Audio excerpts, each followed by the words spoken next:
When I was 29, um, I was pregnant, and my family, not my whole family, my father went crazy and scared my ex-husband. And so my daughter and I took off in my little old VW, and we drove. My brother had worked on and fixed it up nicely, I might add.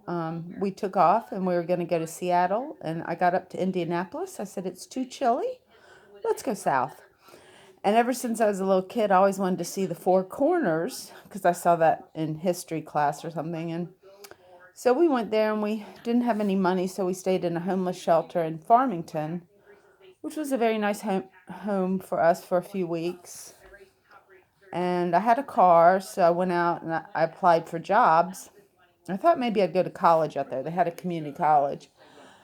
And I went to this pet store, and I was a single mom, and they didn't even know I was pregnant, but they would not get me a job. They said, no, you don't have the same values as us. I said, well, that's Christian. But I did get a job teaching kindergarten at a state-supported daycare. And in that time, in that state, you didn't have to have a college degree in private to teach kindergarten. So I didn't know what I was doing, but they put me as kindergarten teacher. And I got out, and we got a little apartment, just a one bedroom. And my daughter started school, and we'd get up real early at 6 and go to the daycare because it opened at 7, and she'd take the school bus to school. And there's some Native Americans children there, and some of them had that bottle mouth. And we had a little sit down talk at the table about parents, or mainly fathers, that were in prison. And I said, oh, it's just like an adult timeout. And I did a lot of nursery rhymes. I had little things they could color and stuff like that, but I really didn't know what I was doing. I'm not a registered teacher.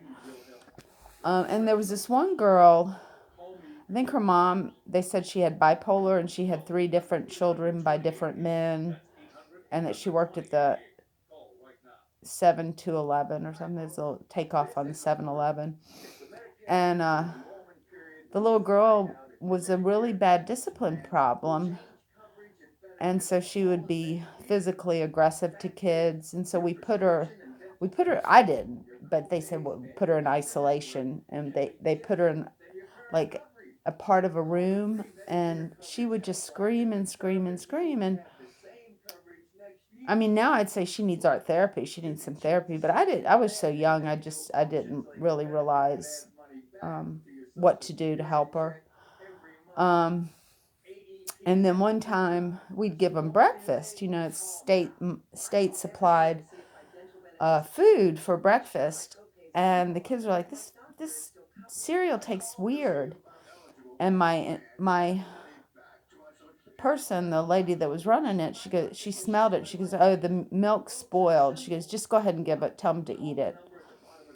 I think I quit that day, and they called me back into work because it was shorthanded. But I ended up that my ex-husband came out, and he decided he wanted to get married. So I did see Native Americans a lot that had alcohol problems in the neighborhoods. I think they were joking on the radio one morning that your business should put the T-shirt on the Native American that's drunk and advertise and give them a little money that way. But yeah, no, that was quite an experience. They were real protective of me, and they're very nice people. I guess they liked me okay. But we went back and started our new life up in Maryland with my ex-husband because I was pregnant. So there.